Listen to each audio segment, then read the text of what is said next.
Buenos días a todos. ¿Quién tiene recalentado todavía? Para que invite. Acompáñenme a Hechos 6:1.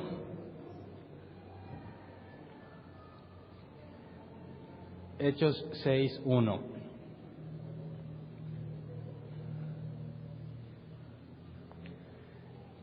Vamos a ver el día de hoy el primer problema interno en la iglesia primitiva. El miércoles analizamos el primer caso de sufrimiento físico por causa de Jesús. Ahora Lucas, el autor del libro de los Hechos, nos va a narrar el primer problema interno de la iglesia primitiva. Y aclaro que al decir la iglesia primitiva no es porque vivían en las cavernas, ¿verdad? O porque fueran retrasados mentales. Primitiva es porque es la primera. ¿Ok? Lo aclaro porque ha habido malos entendidos en otros audios.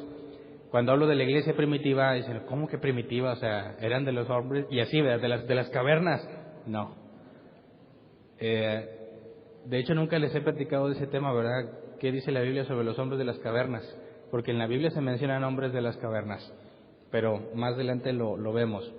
Por lo pronto leamos esto en la versión nueva versión internacional. Dice, en aquellos días, al aumentar el número de los discípulos, se quejaron los judíos de habla griega contra los de habla aramea de que sus viudas eran desatendidas en la distribución diaria de los alimentos. Leámoslo en la versión 60, por favor, porque de ahí sale la palabra que uso como referencia. En aquellos días, como crecía el número de los discípulos, hubo murmuración de los griegos contra los hebreos, de que las viudas de aquellos eran desatendidas en la distribución diaria. Y el nombre del tema es murmuración en la iglesia. Y ese fue el primer problema interno que tuvieron. Y es interesante analizar la palabra murmuración en el original. Murmuración es gogusmos, que se traduce como disgusto secreto, no abiertamente confesado. O sea, que el problema no es que estuvieran chismeando, ¿no? Casi siempre oímos la palabra murmuración y te viene a la mente una especie de chisme. No, están disgustados secretamente. Hay algo que no les gusta y no lo dicen. Y ese fue el primer problema. A consecuencia, dice la primera parte, como creciera el número de los discípulos, o sea que a causa de que hay más gente en la iglesia, ¿se acuerdan el tema del domingo anterior? Alrededor de 25,000 personas. Y el primer problema al que se encuentran al tener a 25,000 personas aproximadamente es que algo no les gusta, pero no lo dicen. Es decir, seguramente se lo dicen entre algunos. Hay algo que no les parece, pero nadie de los que tienen el disgusto es para ir a decirlo a las personas que pueden solucionarlo. No les gusta algo y prefieren no decirlo. Y eso es muy común, ¿sí o no? Hasta en los matrimonios, no nomás en la iglesia. No es el típico de, pues haz lo que tú quieras. ¿No dicen eso? Mi esposa no, ¿verdad? Ah, claro, porque luego van a decir, pues ¿qué clase de esposa tiene Hernán? No, mi esposa es una santa. Haz lo que tú quieras, y es la alerta, ¿verdad? No lo hagas. Pues si quieres hacerlo, ve. Hay algo que no les gusta, pero lo mantienen en secreto, ¿no? También los hombres son así, no le voy a echar la culpa nada más a las mujeres. Entonces, el hecho de que tengas más gente en la iglesia trae este tipo de situación donde no les gusta algo, pero no lo dicen abiertamente. Y el problema no es que no les guste, sino que no lo dicen.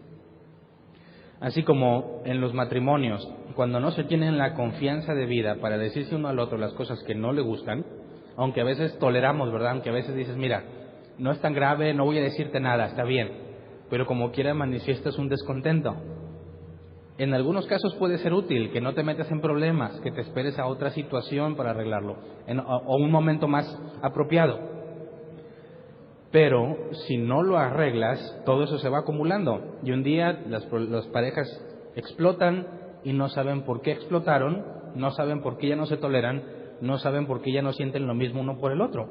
y es debido a todo este tipo de gogusmos, cosas que no te gustan pero no las dices.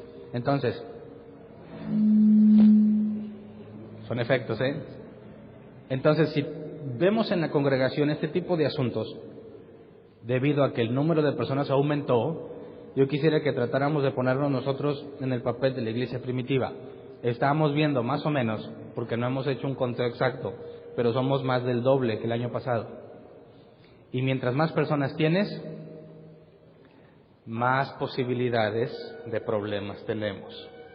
Entonces se vuelve muy importante entender cómo lo solucionó la iglesia primitiva, porque se solucionó. Yo sé y espero que nunca caigamos en ese molde que dicen que el último que se entera de los problemas es el pastor, ¿verdad? ¿Por qué? Todos saben algo, no les gusta, pero nadie va a decirle. Ahora, nosotros no tenemos ese modelo piramidal donde el pastor es el que manda. Así que yo esperaría que al tener un modelo bíblico donde la responsabilidad, o no hay un jefe, el jefe de todos, como vamos a ver, nuestros amigos católicos dicen que el apóstol Pedro fue el sucesor de Jesús y que él era la máxima autoridad, y vamos a ver cómo los apóstoles resolvieron este conflicto y no hay nadie que decida unilateralmente, no hay nadie que dice esto es lo que vamos a hacer para arreglarlo, sino que toda la iglesia se involucra en el asunto. Entonces, no dudo que entre nosotros haya murmuración, no lo dudo, porque si una iglesia como esta, la de Hechos, la primera iglesia, donde tienen muchos milagros sobrenaturales entre ellos, tienen a quienes convivieron con Jesús, muchos de ellos vieron a Jesús, aprendieron de Él, tienen de primera mano la información, tiene este tipo de problema, cuanto más cualquier otra iglesia. Aún que nos jactemos de sana doctrina, ¿no?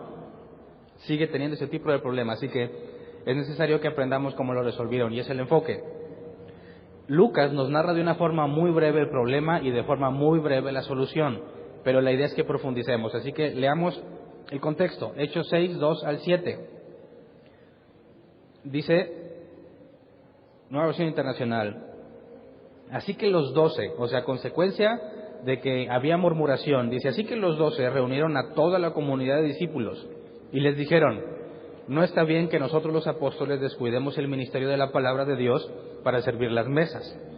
Hermanos, escojan de entre ustedes a 7 hombres de buena reputación, llenos del espíritu y de sabiduría, para encargarles esta responsabilidad. Así nosotros nos dedicaremos de lleno a la oración y al ministerio de la palabra. Esta propuesta agradó a toda la asamblea. Escogieron a Esteban, hombre lleno de fe y del Espíritu Santo, y a Felipe, y a Prócoro, a Nicanor, a Timón, a Parmenas, a Nicolás, y a Nicolás, un prosélito de Antioquía. Los presentaron a los apóstoles, quienes oraron y les impusieron las manos.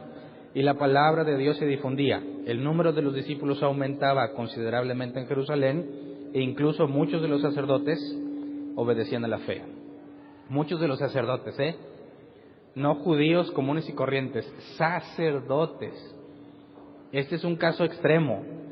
No es que un judío dudara de su enseñanza, un sacerdote cuya tarea es enseñar la palabra de Dios, llegó a la conclusión que la versión de los discípulos en cuanto al Mesías y al cumplimiento de las profecías era fidedigna, y no un sacerdote, muchos de los sacerdotes.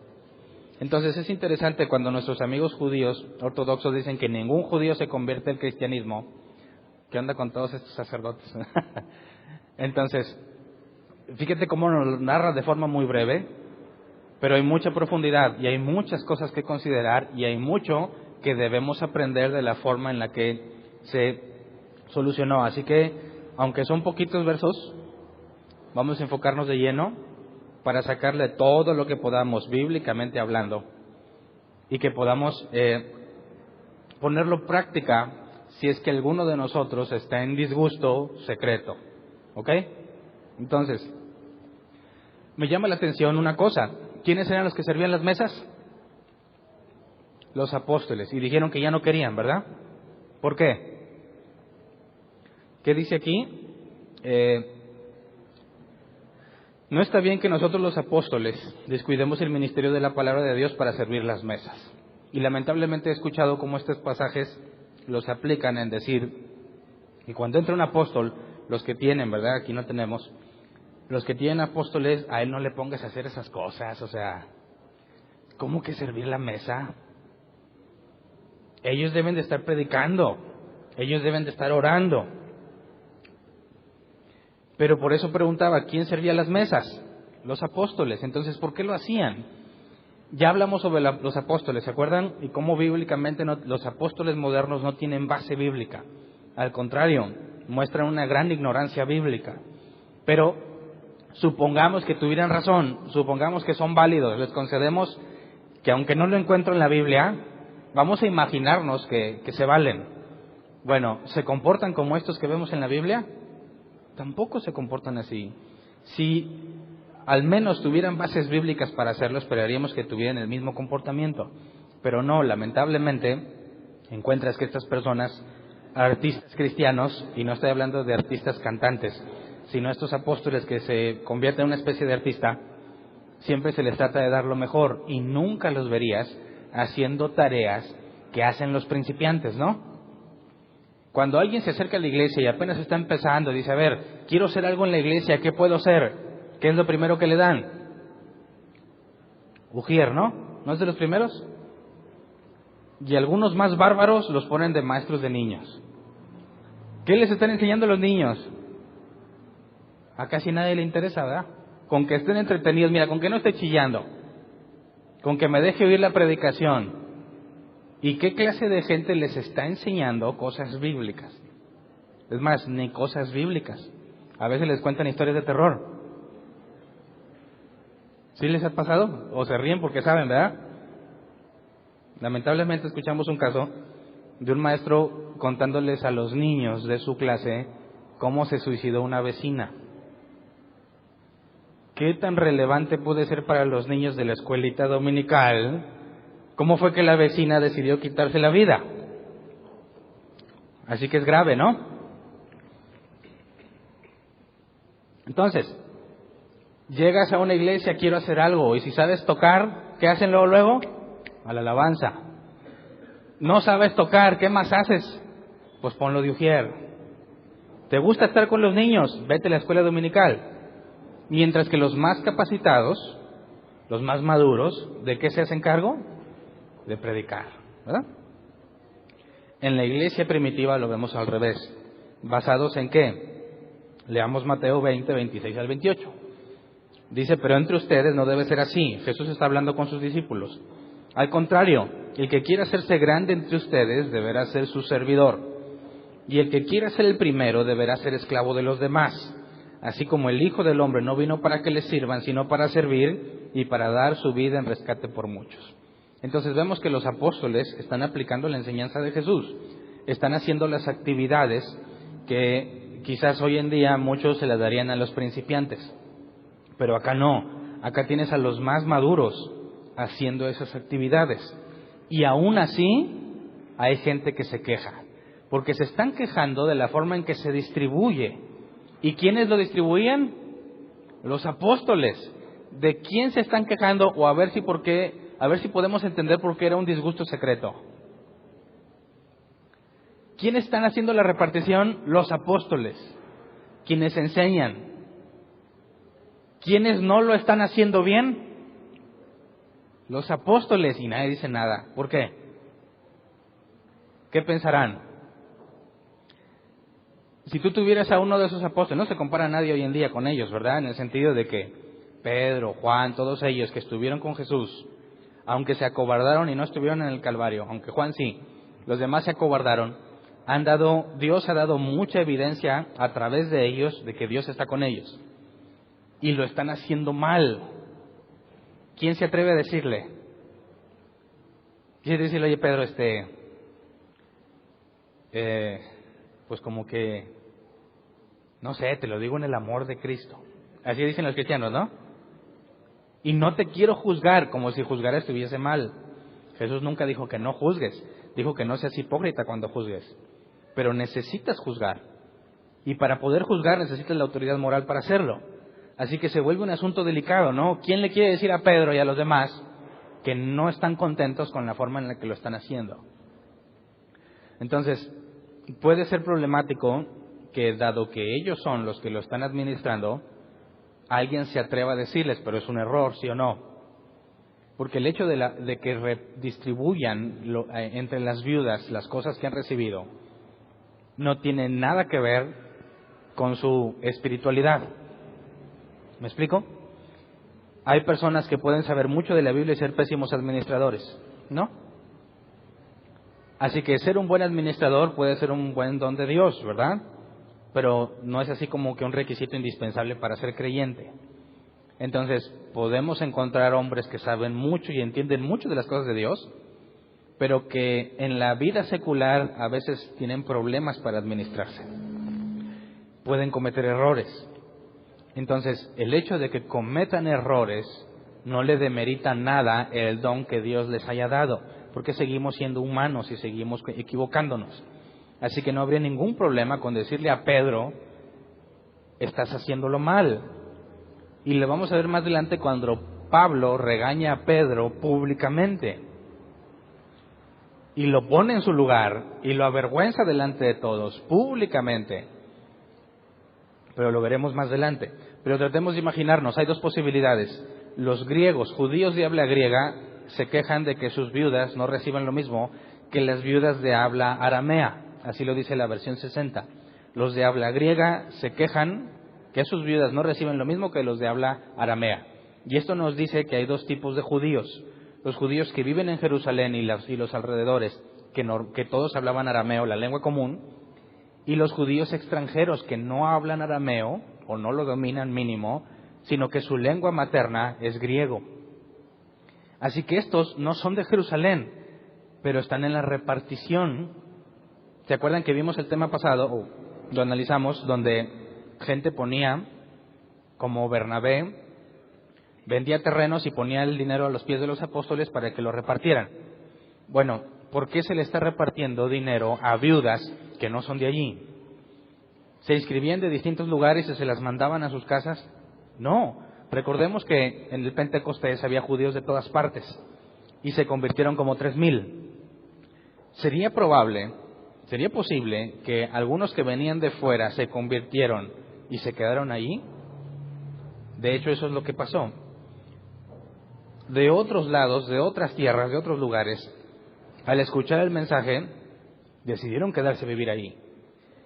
Esto quizás nos pone un panorama más comprensible de por qué muchas personas vieron una necesidad, como Bernabé, vendieron su terreno, no en el que vivían, ¿se acuerdan que analizamos eso? Terrenos adicionales. Los vendían y decían, repártelo a los que tienen necesidad. No tanto porque hubiera muchos pobres en Jerusalén, sino porque había gente que había dejado todo por quedarse a convivir con la iglesia. Ahora imagínate, hay pobres y hay viudas. Las viudas son contadas como pobres.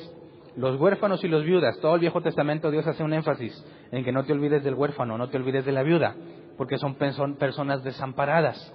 Una mujer no tenía forma de por sí misma salir adelante, y si no tenía familia, quedaba completamente desamparada, igual que un huérfano.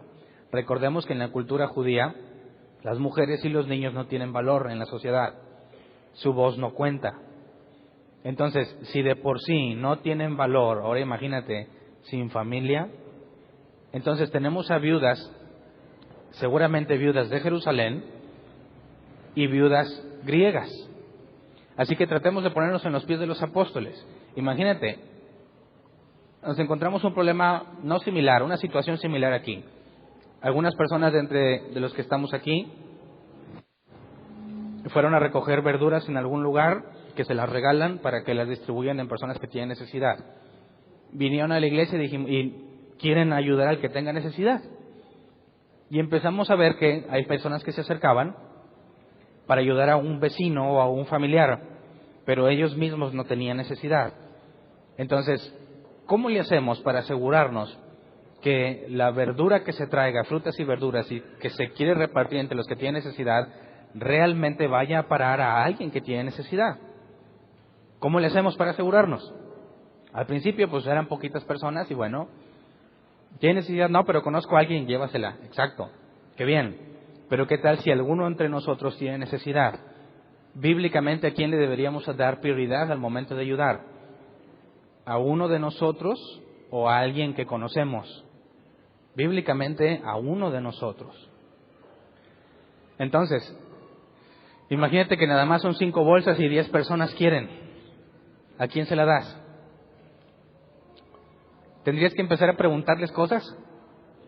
¿Quién se anima a preguntarle a la gente, oye, qué tanta necesidad tienes? ¿Realmente la necesitas? ¿Es para ti o para un conocido? ¿Sabes qué? Aunque tu vecina tenga mucha hambre, hay una persona en la iglesia que lo necesita, así que no vas a llevarle ayuda a tu vecina. ¿Quién se mete en esos temas? ¿Son temas delicados? Son temas muy delicados. Y es muy fácil que alguien se quede con un disgusto secreto, como dice aquí la Biblia, la palabra murmuración. ¿Sabes qué? No me pareció, porque mi vecina tiene mucha necesidad. Y quizás el que se la dio no tiene tanta, y se empieza a disgustar. No digo que haya pasado aquí, es muy probable que pase. Así que tratemos de comparar el asunto, porque si te fijas, no se quejan porque repartían mal a los pobres, no, a las viudas en particular. El problema se centra en las viudas, no en los pobres en general. Así que se repartía entre huérfanos, viudas, porque sabemos que esa es prioridad en todo el Antiguo Testamento, y seguramente también se repartía entre los pobres, porque aún Dios había diseñado ciertos días donde lo que se traía a Dios era para los pobres. Así que imagínate que tienes huérfanos, pobres y viudas. Repartes a los huérfanos, nadie se queja, todos felices. Repartes a los pobres, todos felices. Repartes a las viudas, ya no les gustó. ¿Por qué? Imagínate que tienes viudas de Jerusalén y viudas de fuera. Tenemos 2 viudas. La que vive en Jerusalén, todos los que están en Jerusalén pueden saber que no tiene familia. ¿Qué tal si la viuda griega sí tiene familia allá de donde es, pero no aquí? ¿A quién de las dos le das prioridad para recibir ayuda? ¿A quién? Dices, oye, pero esta viuda tiene familia allá. Sí, pero allá, ahora ella vive acá. Y la viuda de Jerusalén, no, ella no tiene nada ni aquí ni en otro lado. ¿A quién le das prioridad? Ahora imagínate que las 2 viudas, imagínate que no tiene nadie ni aquí ni allá. Nomás puedes ayudar a una. ¿Qué tal si una es más, iba a decir vieja, pero soy feo? Si alguna tiene más edad que la otra, para no ofender a nadie. Imagínate que una tiene más edad que la otra, ¿a quién le das prioridad? ¿A la de mayor edad o a la de menor edad? Bueno, ¿qué pasa si las 2 tienen la misma edad? Pero a una siempre la ves en la iglesia apoyando y ayudando y a la otra no. ¿A quién le das prioridad? ¿Qué tal si las 2 no son tan metidas en la iglesia? Hay una que se la pasa de casa en casa platicando y visitando a las amigas. Y hay otra que es más discreta. ¿A quién le ayudas? ¿Y cómo le dices? ¿Sabes qué? A ti no te vamos a ayudar porque tú te la pasas de casa en casa. ¿Cómo se sentirá esa persona? Quizás sea verdad, pero ¿cómo se va a sentir? Ahora imagínate el tipo de problemática que tenían 25,000 personas. ¿Cuántas viudas había? No sabemos, pero era complicado determinar porque tiene recursos limitados. ¿Cuánto le das a quién? Y lo hacían diariamente, o sea, no le daban un guardadito. No le decían, ten para tu semana. No, hoy ten, eso es lo que tienes. Y eso es lo que come hoy, mañana no tiene nada. Y otra vez le vuelven a dar, ten. Entonces veamos cómo Pablo le instruye a Timoteo sobre las viudas. Dice 1 Timoteo 5, 3 al 16. Y yo creo que esta lista de cosas que está poniendo Pablo es la conclusión a la que llegaron para poder resolver el problema de cómo vas a distribuirlo. 1 Timoteo 5, 3 al 16. Dice, reconoce debidamente a las viudas que de veras están desamparadas. Pero si una viuda tiene hijos o nietos, que estos aprendan primero a cumplir sus obligaciones con su propia familia y correspondan así a sus padres y abuelos, porque eso agrada a Dios. La viuda desamparada, como ha quedado sola, pone su esperanza en Dios y persevera noche y día en sus oraciones y súplicas. Pausa. ¿Por qué se buscaba? ¿O por qué dicen que la viuda que no tiene nada siempre está día y noche perseverando en oraciones y súplicas? ¿Por qué? ¿Porque es bien cristiana? ¿O porque definitivamente Dios es su única esperanza? Algunos se han pensado, ¿por qué no oro tanto? ¿Por qué no tengo tantas ganas de orar? Ahí está la respuesta, ¿no? ¿Por qué? Porque tienes muchas otras cosas que te sirven de ayuda o de solución. Pero el que entiende que es Dios su única esperanza, no pierde tiempo. Y continuamente está hablando con Él. Continuamente está pidiéndole, sabiendo que Él tiene control de todo. Pero quien dice, no, mira, tengo un trabajo estable, no estamos enfermos, mi familia está bien, te vas a encontrar que esos son de los que menos oran. ¿Entiendes por qué? Ahora, tu posición económica o la cantidad de ingresos que tengas no debería afectar la cantidad de veces que oras o buscas a Dios, si realmente entiendes que Dios es quien te ha dado todo. Pero fíjate que se espera que la viuda, que no tiene nada, vas a ver una consecuencia, vas a ver hay una forma de identificarla. Siempre va a estar orando y suplicando a Dios. Dice versículo 6, en cambio, la viuda que se entrega al placer ya está muerta en vida. ¿Qué significa eso? Es un zombie. Fíjate la conclusión. ¿Está Pablo juzgando a las viudas? La viuda que no tiene nada y su única esperanza es Dios, la vas a ver orando siempre. Pero la que se entrega al placer está muerta en vida. ¿Qué está diciendo? No es creyente. Si Jesús es la vida eterna, ¿cómo tienes a una viuda muerta en vida? Está en la iglesia. Fíjate, es viuda. Quizás está desamparada. ¿Pero qué hace? Se entrega al placer. ¿Cuál es la conclusión lógica? No es oveja de Jesús, es una muerta en vida. Tienes a una viuda que está desamparada, la vas a ver orando y suplicando a Dios. Fíjate cómo el requisito no es saber, ¿quieres que te ayude? Bueno, entonces quiero verte aquí orando. No, es al revés. ¿Vas a ayudar a alguien? Busca la evidencia. La viuda que tiene su esperanza en Dios, la vas a ver orando. La que no, la vas a ver buscando placer. Sigamos leyendo. Versículo 8, versículo 7. Encárgales estas cosas para que sean intachables. El que no provee para los suyos y sobre todo para los de su propia casa, ha negado la fe y es peor que un incrédulo. En la lista de las viudas debe figurar únicamente la que tenga más de 60 años, que haya sido fiel a su esposo. Pausa. Ah, caray, ¿cómo le haces para saber esto? Imagínate que tenemos a viudas aquí y ambas piden ayuda y podemos ayudar a una. Las dos vienen y oran. ¿Cuál es el siguiente criterio según Pablo? Señora, ¿alguna vez le puso el cuerno a su marido? ¿Y eso qué? Es el criterio para ponerlo en la lista. ¿Por qué? ¿Por qué influenciaba eso? O sea, porque ese es un punto válido que se debía considerar para ponerle en la lista o no. ¿Por qué? ¿Qué pasa si una viuda se entera de estos requisitos? ¿Sabes que tengo necesidad? ¿Qué va a venir a hacer? Va a venir a orar todos los días. Señor, y puede que me esté engañando. Pero si una viuda realmente es fiel a Dios, ¿cuál es la consecuencia? Fidelidad a su marido. Así que analizarías la viuda, o sea, su vida, cómo trató a su marido, porque esa sería la consecuencia lógica de si tiene una relación con Dios o no. Así que no es de que, a mí se me hace, señora, que usted andaba echándose las canitas al aire y ahora se la da de muy cristiana porque quiere ayuda. No, necesito evidencia para saber quién eres. ¿Están discriminando a las personas? Dice, Hernán, ¿qué onda? ¿Qué tiene que ver que la señora haya tenido su aventurilla? Lo importante es ahora. Cuando empiezas a comparar situaciones y son similares, cada vez te tienes que ir a un nivel más fino, ¿no? ¿Por qué?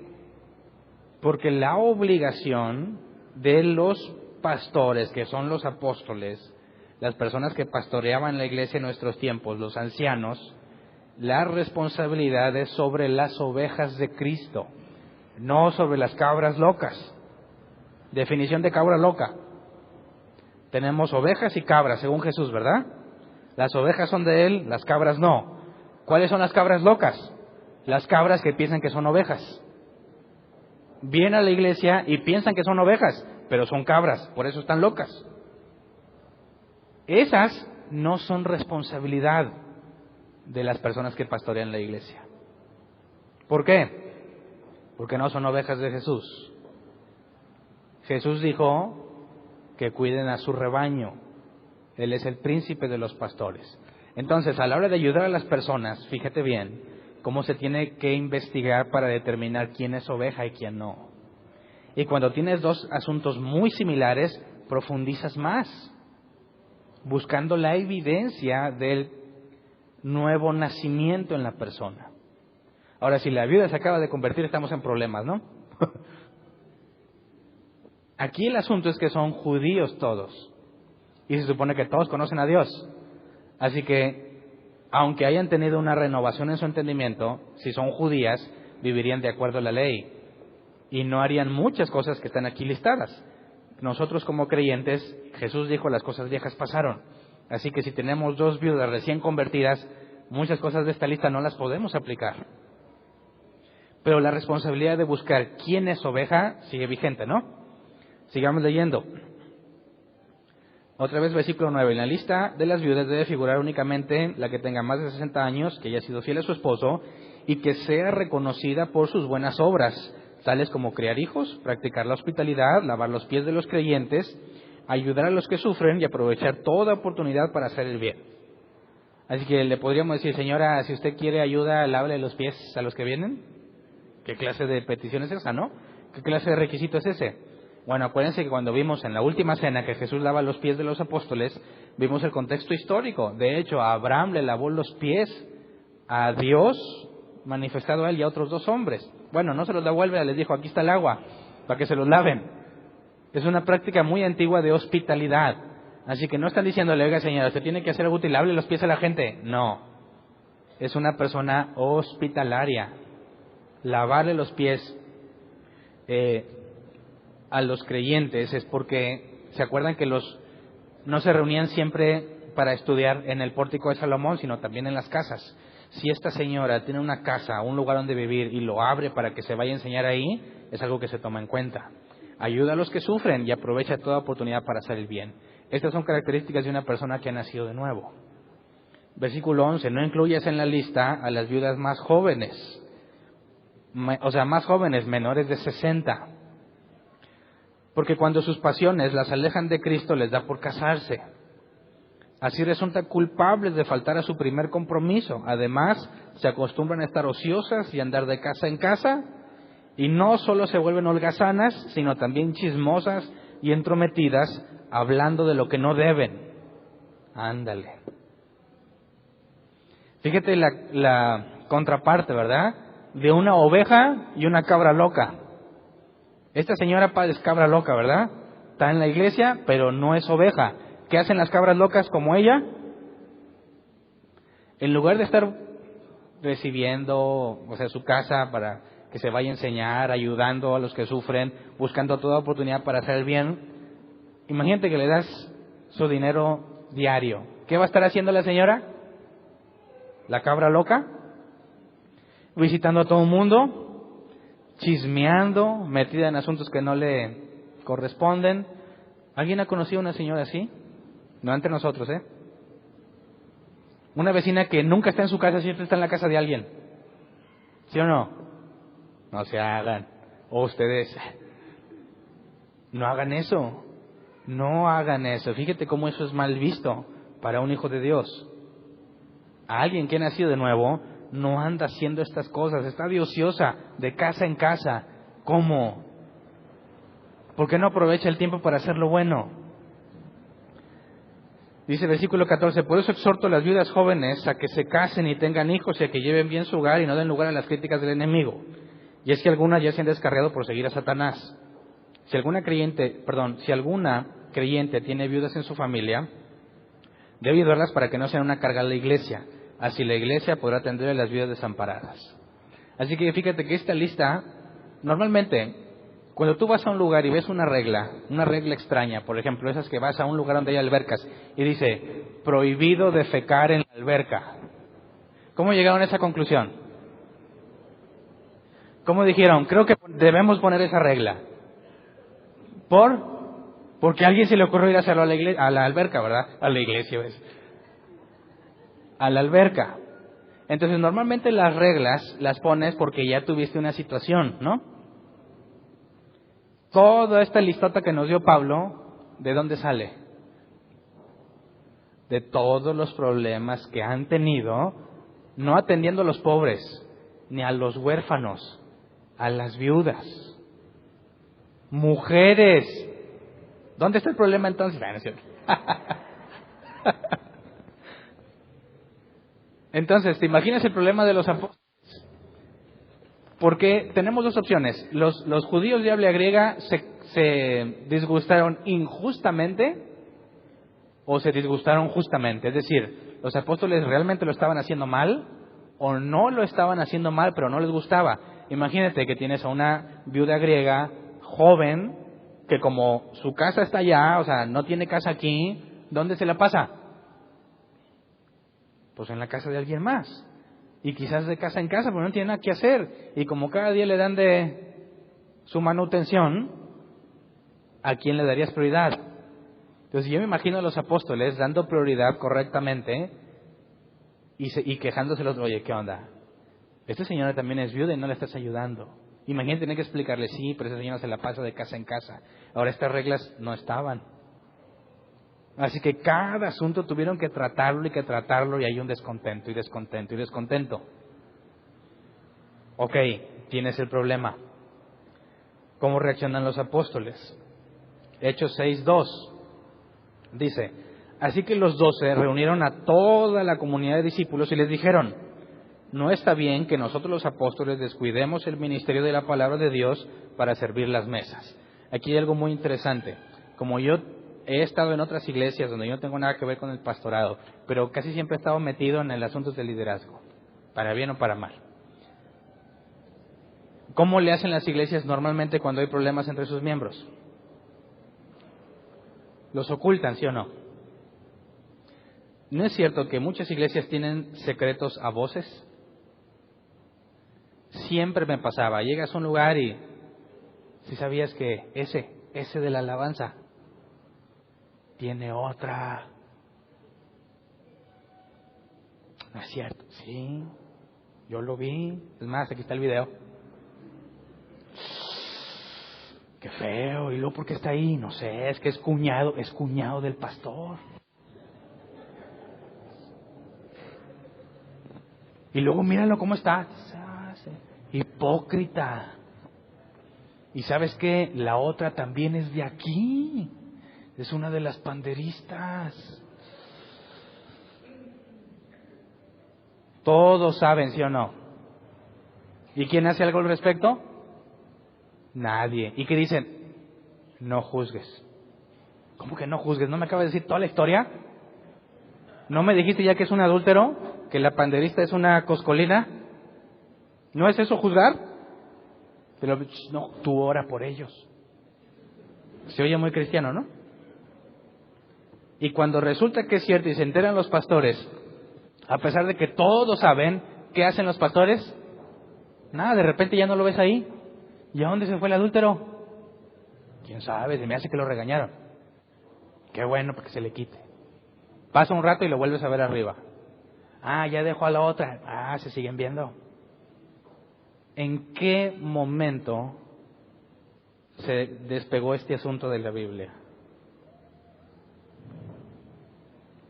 Hay muchísimos errores en lo que te acabo de contar, bíblicos. Pero dime si o no, al menos te has enterado de algo así, espero que no aquí, en otro lugar al que te congregas, allá donde están todos perdidos. ¿Alguna vez tuviste una experiencia así, donde la gente sabe cosas de los que están ahí, y sin embargo nadie dice nada abiertamente? Gogusmos. hay un desacuerdo secreto, no lo dices abiertamente. Y muchos de los líderes se defienden así, tú no juzgues, no juzgues. Qué gran farsa, porque sin juicio no habría orden, ¿sí o no? Así que, ¿qué hacen los apóstoles? Si todos están disgustados en secreto, ¿cómo se dieron cuenta? Alguien tuvo que ser el chismoso, ¿sí o no? Esos chismosos del diablo. ¿Quién quiere ser el chismoso que va a decir, oye, ¿sabes qué? Oí que ese de la alabanza tiene otro y es la panderista. ¿Quién va a ser el chismoso que va a ir a decir? ¿Va a quedar mal, sí o no? ¿Por qué él queda mal y no el que anda diciendo, se trae otra? ¿Cómo es que queda mal el que hace algo al respecto y no se ve mal al que anda nomás pasando el chisme? ¿Por qué? ¿Cómo es que a lo bueno le llaman malo y a lo malo bueno? Ese es un síntoma de que Dios no está allí. Cuando pervierten el orden de las cosas. Y es cosa abominable a Dios, dice la Escritura.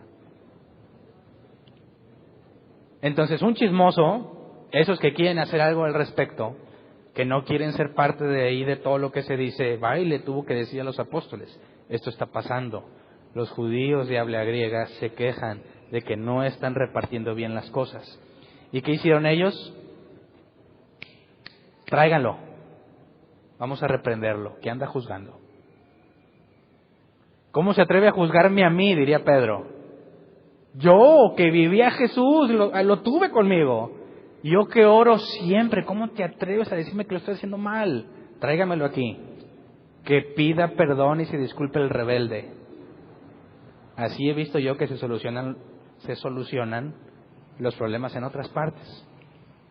Regañan al que se atrevió a hacer algo al respecto. O le dicen, cállate tú.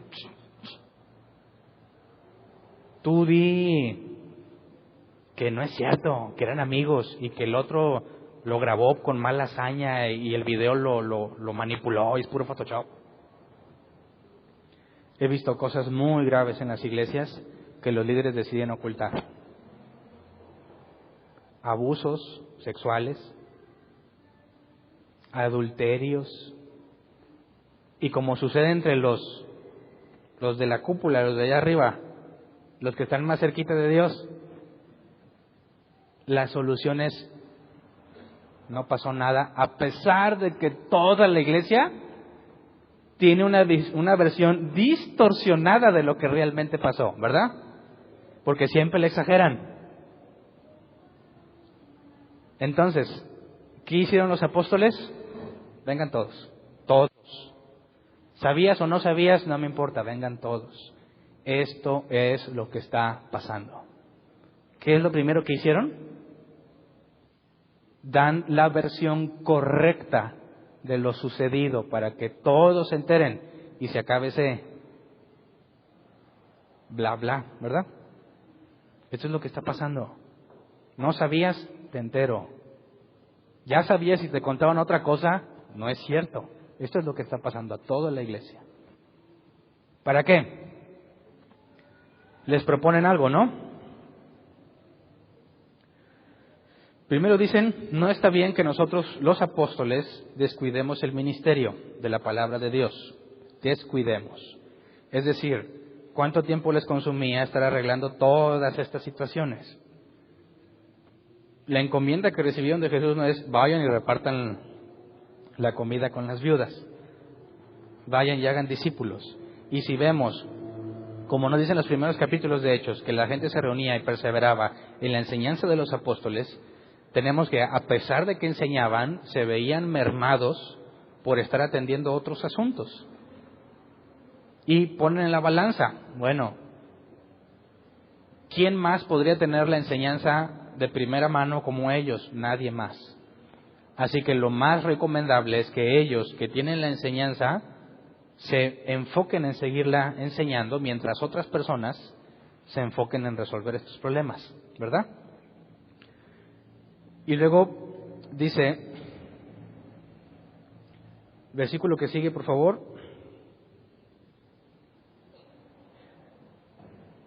Bueno, déjame te pongo mejor en el original. Cuando dice no está bien, es el griego adestos.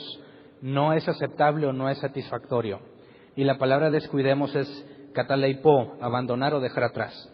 Entonces, siguen enseñando, pero no a un nivel satisfactorio. No está bien que descuidemos este asunto.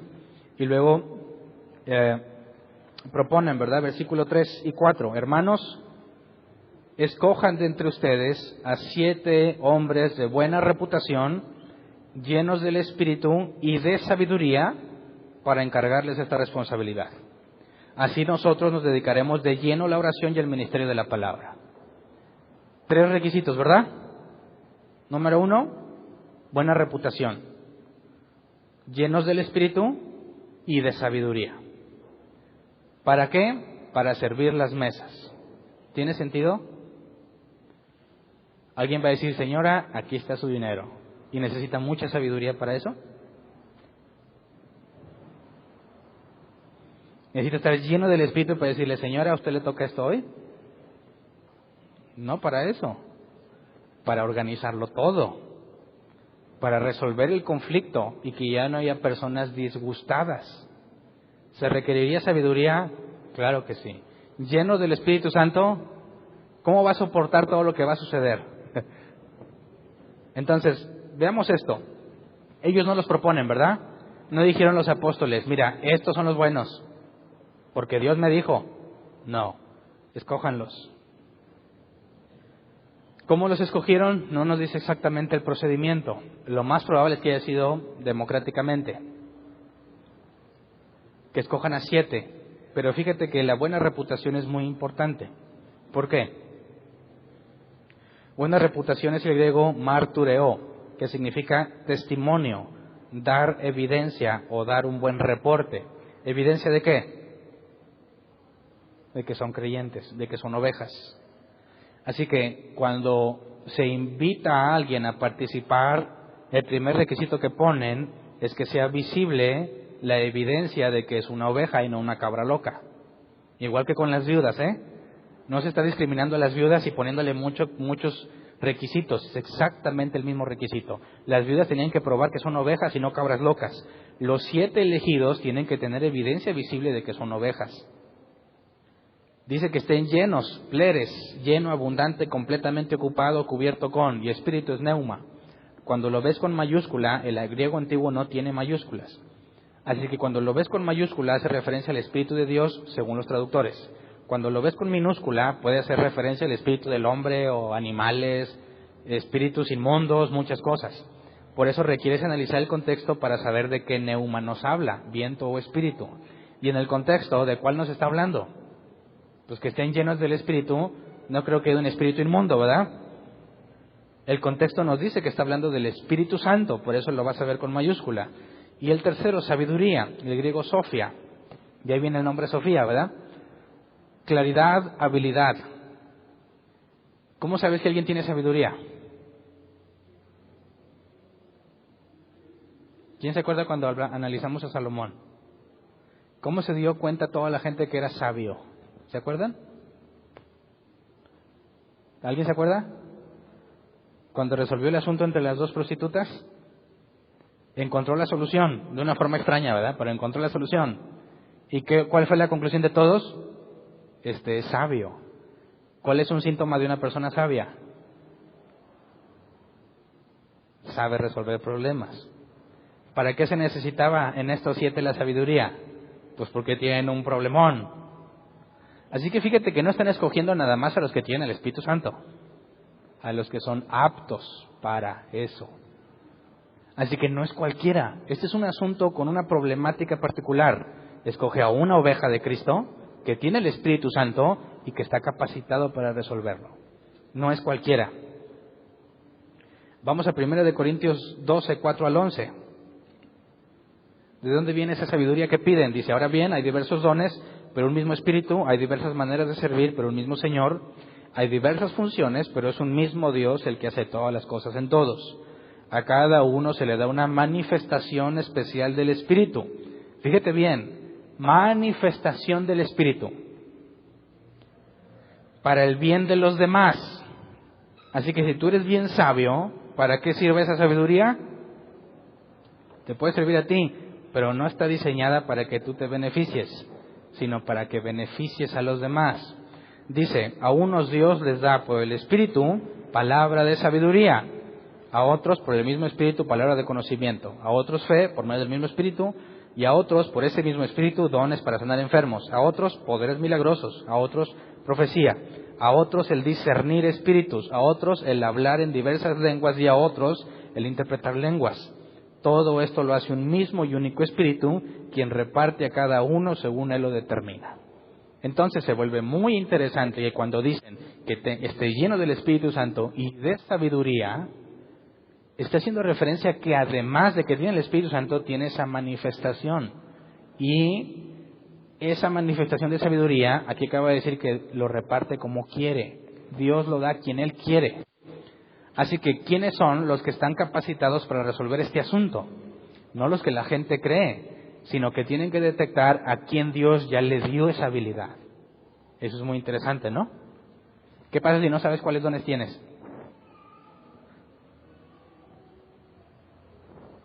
¿Cuándo vas a ser tomado en cuenta según estos criterios? Nunca. ¿Nunca? ¿Qué pasa si nunca haces nada por los demás? Siempre vienes, escuchas el sermón, bien chido el sermón, aprendí mucho, te vas y no haces nada. Los dones que hayas tenido no sirven porque no son para ti, son para beneficio de los demás. Por eso es imposible concebir a un cristiano que no hace nada. ¿Es cómo? Si Dios te ha dado cosas, no son para ti. ¿Verdad? Entonces están diciendo, escojan a 7 que Dios ya capacitó. No a los 7 que ustedes consideren que pueden. No, a los 7 que el Espíritu Santo ya capacitó. Porque esos tienen la habilidad que necesitamos. Así que, ¿quiénes los están escogiendo realmente? Parece que la gente los elige, pero no. La gente determina quién tiene la manifestación que se requiere para este problema. Están poniendo a las personas que Dios ya capacitó, no a los que ellos consideran que son los más capacitados. Y eso es difícil, ¿no? Oye, tenemos un área, decimos, aquí en la iglesia, obras de Dios. Nunca has visto publicidad ni eventos de las obras de Dios en árbol plantado. De hecho, ni en mi Facebook personal. No sé si te has preguntado por qué. Porque no queremos que nada se nos relacione con las obras de Dios, a menos que pregunten directamente. Y no porque nos dé vergüenza, sino porque no lo hacemos para quedar bien con la gente. No lo hacemos para darnos publicidad. Lo hacemos porque genuinamente se quiere ayudar. Y le pusimos las obras de Dios y no le pusimos árbol plantado. No. Las obras de Dios. Cuando alguien vea, porque cuando se entrega la comida se pone una lona que dice las obras de Dios. Y hay una dirección de internet donde solamente se publica cosas de esas. Queremos que el único que se lleve el crédito sea Dios, no la iglesia. Bueno, las personas que están a cargo de ese lugar fueron elegidas, a cargo de ese ministerio, fueron elegidas según sus dones, por voluntad propia. Nadie dice, tú vas aquí porque me caes bien, porque eres mi familiar, porque eres mi amigo, porque te conozco desde hace mucho. No, la iglesia es de Jesús. Él es la cabeza y Él pone a quien Él quiera. Y nosotros detectamos las habilidades para poder decirle, esta área debes estar tú porque Dios ya te capacitó para eso. Otro no porque sea inferior, sino porque tienes otra capacidad que vas a tener que desempeñar. ¿Me explico? Pero todos tienen. Si tú no haces nada con lo que tienes, estás mal. Si tú no sabes lo que tienes, estás peor. Eres nuevo, no hay bronca. No te desesperes. A veces toma tiempo. No eres nuevo y no sabes. Espero que te des cuenta de lo grave que es eso. Y lo voy a poner en las palabras más amables que pueda encontrar. Eres un inútil. Inútil, completo, inútil. Egoísta también aplica, porque lo que tienes, nada más lo usas para ti. Entonces, ¿era fácil encontrar a estos 7?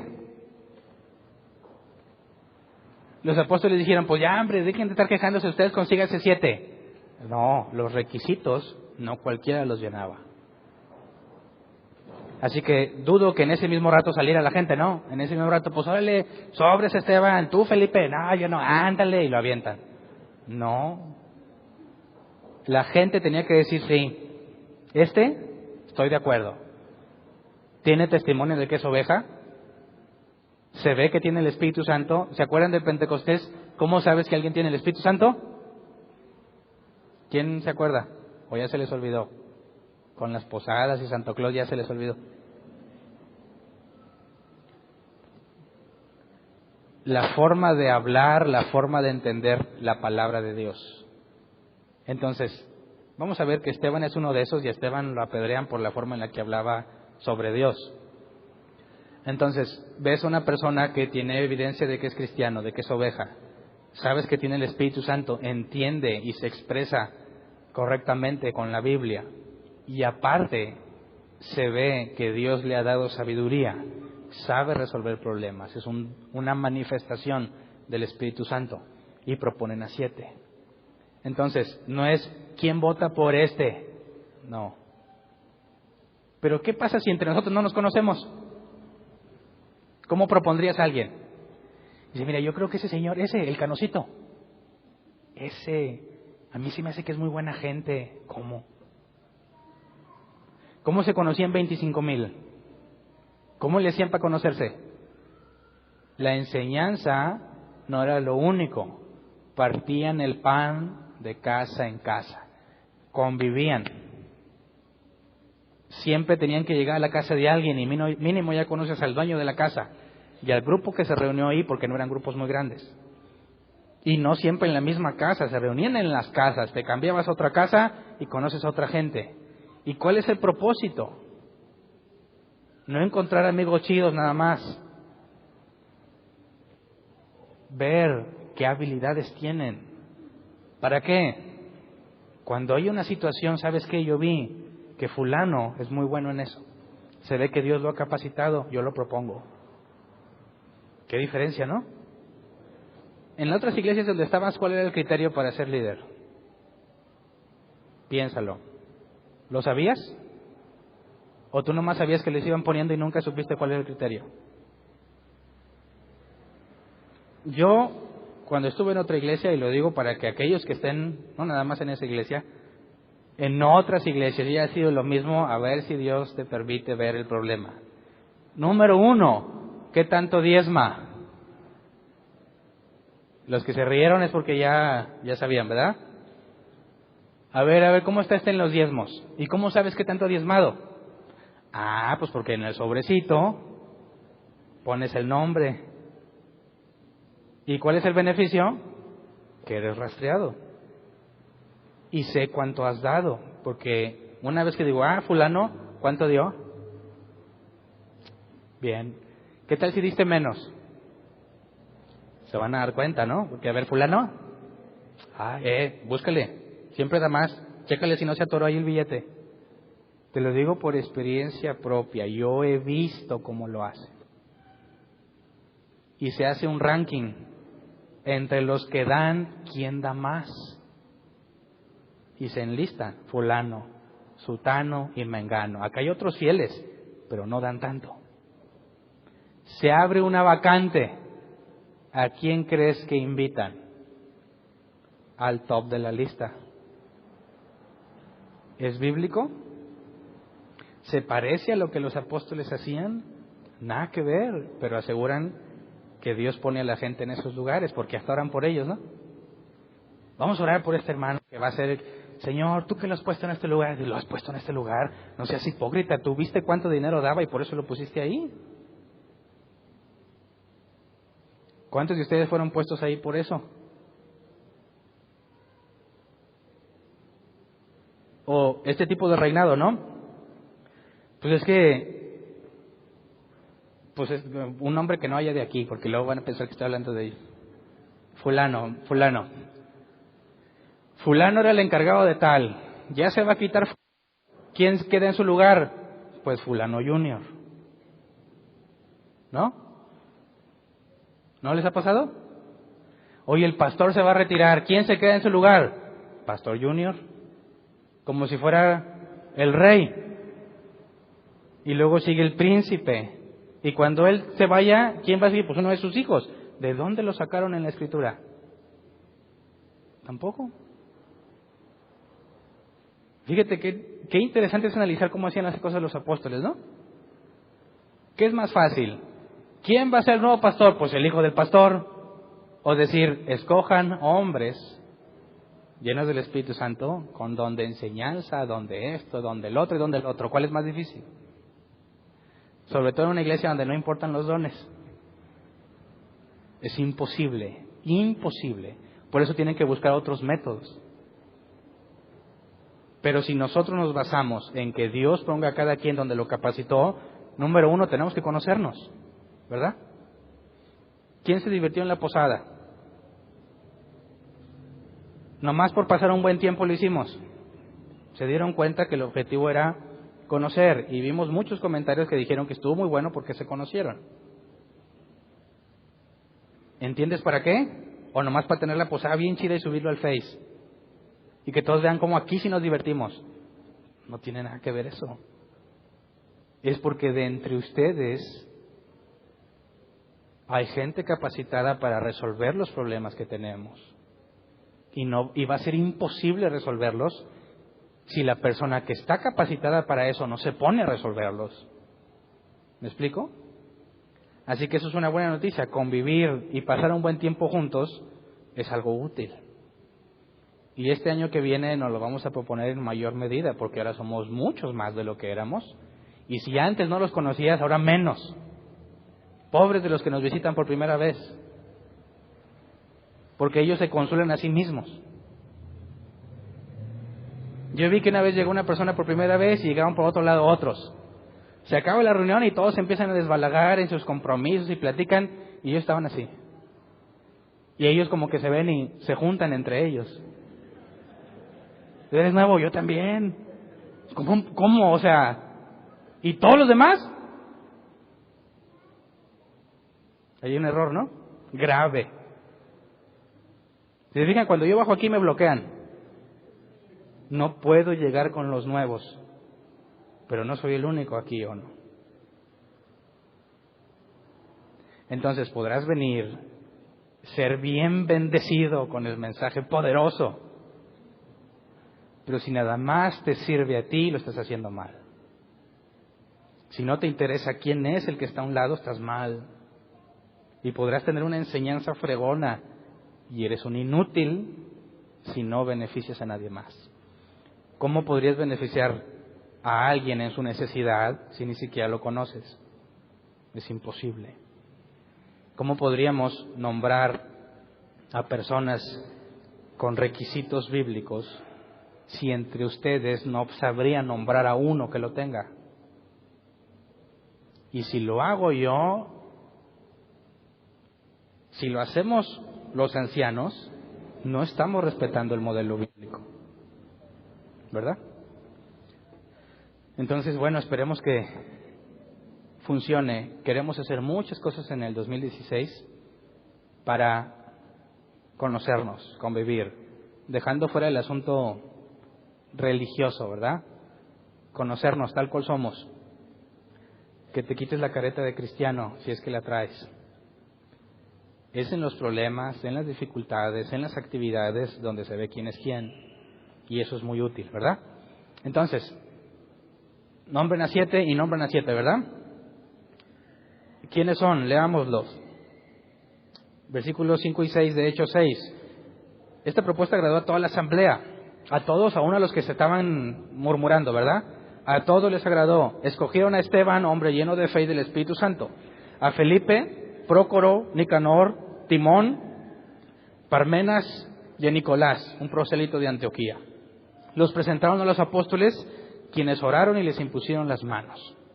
Entonces, pregunto, aunque ya se supone que dije la respuesta, ¿quién eligió a estos 7? ¿Quién? Dios. Pero la gente los eligió basados en la capacidad que Dios les dio. Así que, ¿quién ya tenía el asunto provisto para arreglar el problema? Dios. Dios no reaccionó. Dijo, estos muchachos están batallando. Mira, te voy a preparar estos 7. No, esos 7 ya estaban preparados para cuando esto pasó. ¿Me explico? Así que tenemos un problema en la iglesia. Señor, muéstranos cómo arreglarlo. Ya tiene la solución lista. Más bien es, Señor, ¿a quién escogiste para solucionarlo? ¿Verdad? Y es muy diferente. Versículo 7. Y la palabra de Dios se difundía, el número de los discípulos aumentaba considerablemente en Jerusalén, e incluso muchos de los sacerdotes obedecían a la fe.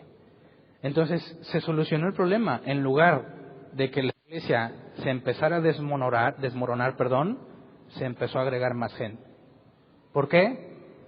Bueno, aunque en estos contextos solo había una iglesia, es decir, cuando se escribe la iglesia de Corinto es una sola, la iglesia en Efeso es una sola, no dice la iglesia de Efeso pero solo los carismáticos, o solo los bautistas o los metodistas, era una sola. No existen las denominaciones en la Biblia.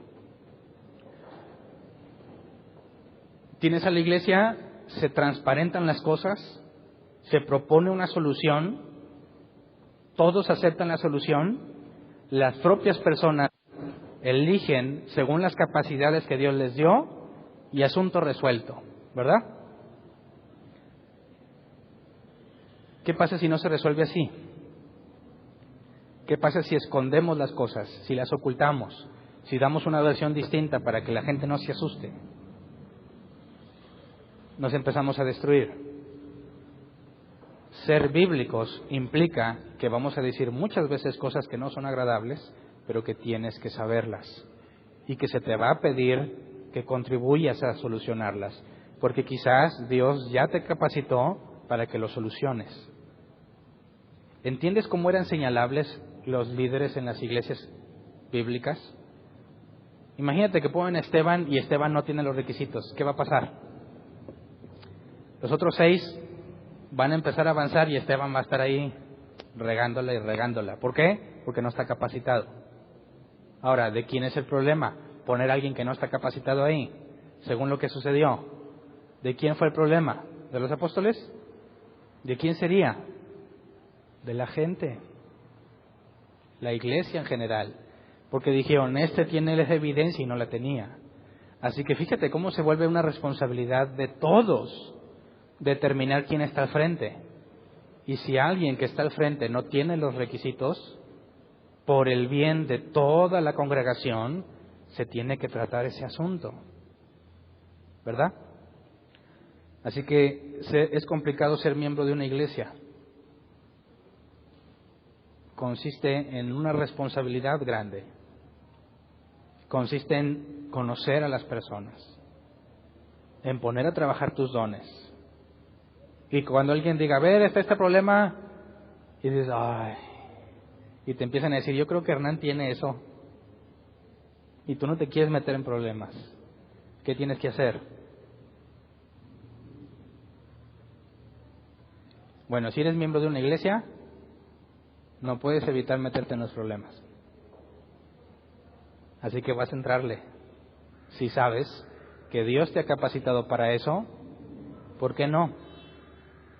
¿Te da medio? Dios es el que capacita. No vas a saber qué hacer. En el caso de ellos estaba la sabiduría. Como mencioné hace mucho de Salomón, Salomón no tenía la cabezota así, ¿verdad? La situación que se va presentando la va resolviendo. Entonces, ¿qué es eso de que les imponían las manos? ¿Por qué?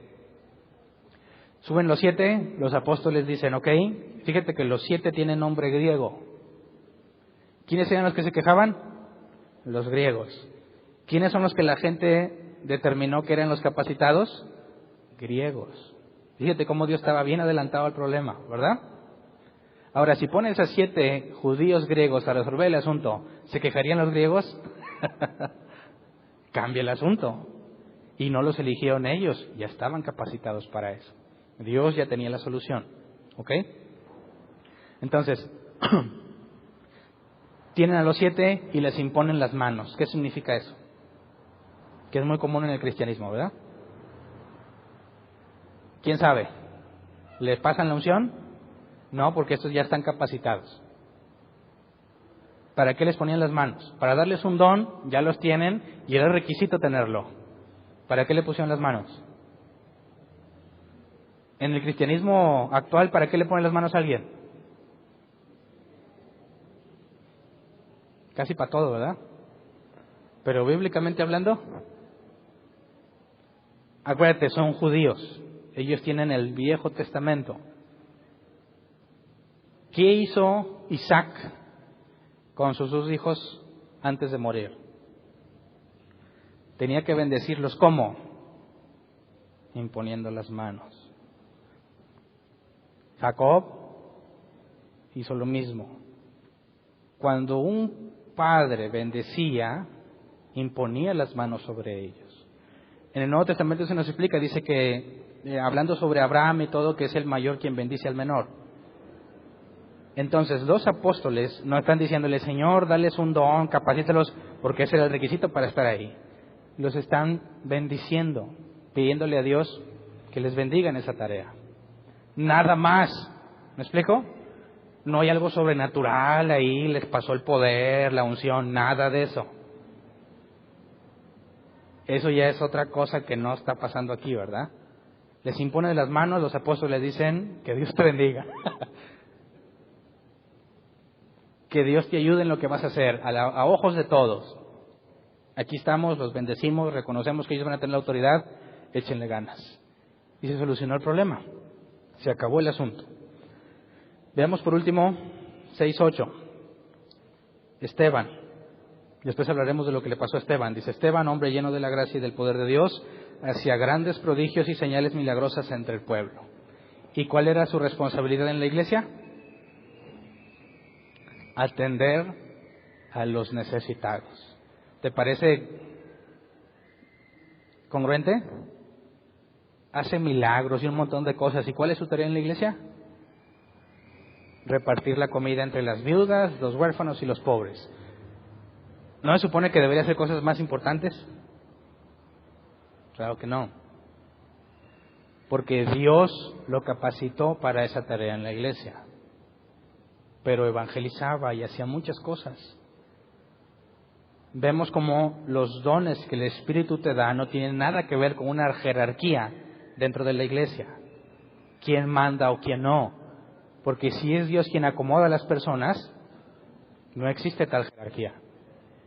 Y si Dios puso una problemática, tú te vas a encargar de repartir esto, de arreglar esta área y de arreglar la otra. ¿Significa que es una tarea vil? No, si Dios te capacitó para eso. Fíjate cómo cambia todo el contexto de qué estás haciendo en la iglesia y por qué tú lo estás haciendo.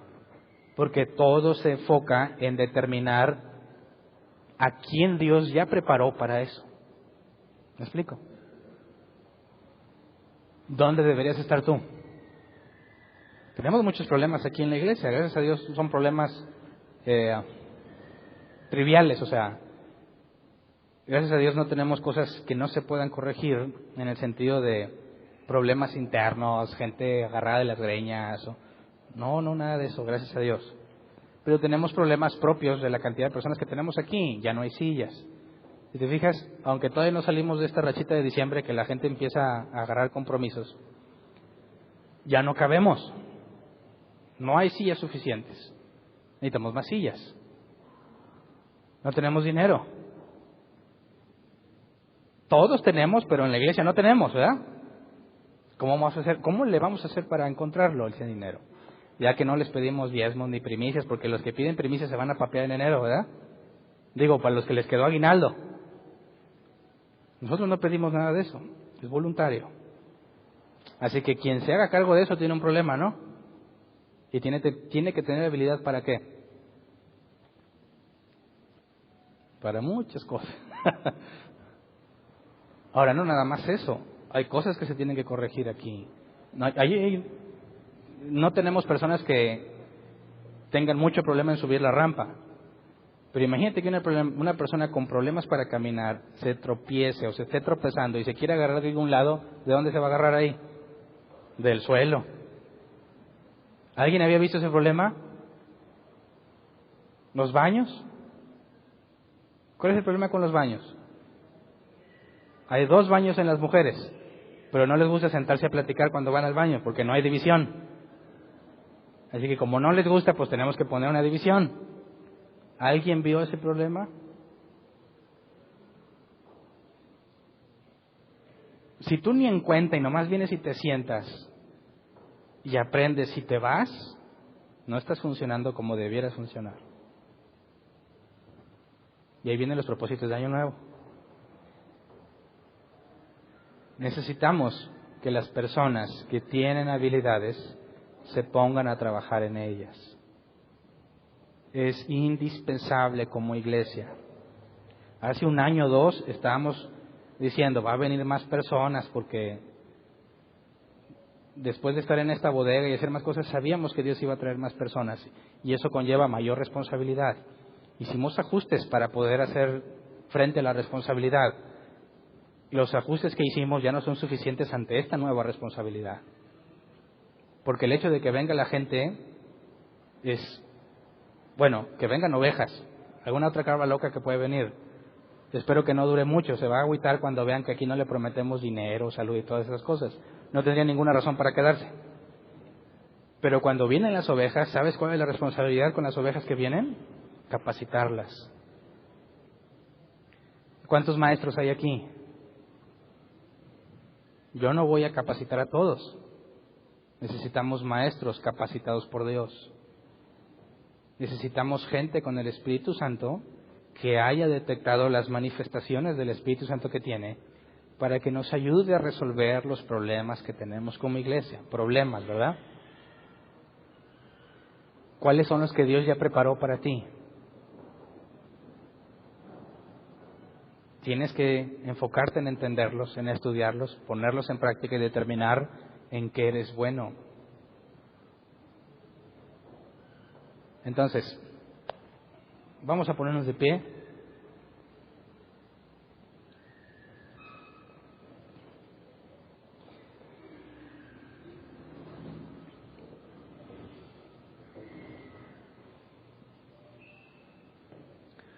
Si alguno entre nosotros tiene una situación similar a los judíos de habla griega, estás descontento en secreto, por favor, ten la confianza de acercarte a cualquiera de los ancianos para decirle, yo veo esta situación. Aún como en el caso de los apóstoles, aunque seamos nosotros mismos los que lo estamos haciendo mal. ¿Me explico? Nuestro objetivo no es convertir esto en el reino de nosotros. Nosotros tenemos que rendirle cuentas al príncipe de los pastores. Y si tú no me das la oportunidad de corregirme, tú también eres cómplice de mi error. Porque aquel que sabiendo hacer lo bueno no lo hace, le es pecado. Entonces, cuando Dios me regañe, no nada más me va a regañar a mí por eso, también a ti por no decir nada. No sé, es pecado. Quizás a mí por ignorancia, pero a ti, con pleno uso de tus facultades mentales, no dices nada, te quedas callado y nos afectas a todos, a toda la congregación en general. ¿En qué momento los apóstoles trajeron a los culpables y los regañaron? En ningún momento. ¿Sabes bíblicamente quiénes son los únicos que se pueden regañar en público? ¿Alguien sabe? A los ancianos. A ningún otro lo puedes regañar en público. Aguas con los ancianos. ¿Por qué a los ancianos sí? Porque mira, si ellos tienen el problema, lo reparten en toda la congregación. Si los corriges a ellos, toda la congregación se beneficia. Así que hay un grado mayor de responsabilidad de nuestra parte. No tengas miedo. Creo que en ningún momento hemos dado pie a que alguien tenga miedo de decir algo. Pero si a pesar de eso sientes como que no te animas, por favor te pedimos que si valoras lo que hacemos aquí como congregación y el esfuerzo que hacemos por ser bíblicos, no te lo guardes para ti, coméntalo. Y te aseguro que haremos todo nuestro esfuerzo por dar una solución bíblica. ¿Ok? Entonces, si llega a pasar algo, esperaría que no, pero es posible que llegue a pasar algo, convocaremos a los miembros de la iglesia para decir lo que ha pasado, para que todos se enteren, sepan cómo está la situación y que juntos encontremos una solución. ¿Ok? ¿Alguien opina que no debiéramos hacer eso? Creo que bíblicamente estamos obligados a hacerlo de esa forma. Entonces oremos por este asunto. Tenemos una responsabilidad como miembros. Que Dios nos dé valor, sabiduría, para poder hacer lo que beneficie a toda la iglesia y no nada más a mí. ¿Estamos de acuerdo? Vamos a orar, Señor. Primero queremos agradecerte por tu enorme misericordia. Sabemos que has repartido dones entre nosotros y aunque algunos quizás no los han usado, has mostrado misericordia en ellos, Señor. Les has tenido paciencia y queremos pedirte conforme a tu misericordia que los hagas ver lo que tú les has dado, la manifestación que les has dado. Claro, también en el momento apropiado para hacerlo, Señor. Así como cuando el problema de la iglesia primitiva, en cuanto a la distribución diaria, tú ya tenías preparadas a las personas que capacitaste para resolverlo. Queremos pedirte, Señor, que entre nosotros, aquellos que has capacitado no queden ocultos, que para ellos sea evidente las manifestaciones que les has dado y que también para todos los demás que convivimos con ellos. Si entre nosotros no ha habido suficiente tiempo para convivir, te pedimos que hagas los cambios necesarios. Si somos gente muy comprometida, te pedimos que rompas nuestros compromisos para hacer lo que realmente es importante en nuestras vidas. Si vamos a funcionar como una iglesia bíblica, pon en nosotros tanto el querer como el hacer, como dice tu palabra, para que aprendamos a organizar nuestro tiempo, que cuando se acabe la reunión podamos pensar, nos vamos a quedar a platicar, nos vamos a quedar a convivir, que haya un interés por conocer a los demás y que ninguno use máscaras tratando de aparentar ser un cristiano, sino que nos podamos mostrar todos tal como somos, sabiendo que no se nos demanda perfección, sino santidad. Así que, Señor, entre todos aquellos que has repartido dones y talentos, te pedimos que empiecen a usarlos, que les pongas la oportunidad para que lo usen, que nos hagas conocer a aquellos que has capacitado para resolver todas las áreas en las que tenemos que trabajar dentro de la iglesia. Que todo sea conforme a tu voluntad, que ninguno esté haciendo algo en lo cual no lo has capacitado, sino que todos aquellos que han recibido algo de ti, como dice la Escritura, lo pongan al beneficio de los demás. Danos paciencia, danos humildad, enséñanos a convivir unos con otros, a hacer esto que se hacía, partir el pan en las casas. Queremos funcionar como hermanos en Cristo, viéndonos todos como iguales, sabiendo que solo tenemos un hermano mayor que es Jesús. A ti sea la gloria por todo lo que hacemos, que este año que viene podamos aprovecharlo, Señor, sabiamente para conocernos, trabajar juntos y alcanzar las metas que nos has propuesto. A ti sea la gloria y la honra en todo lo que hacemos. Gracias. Amén.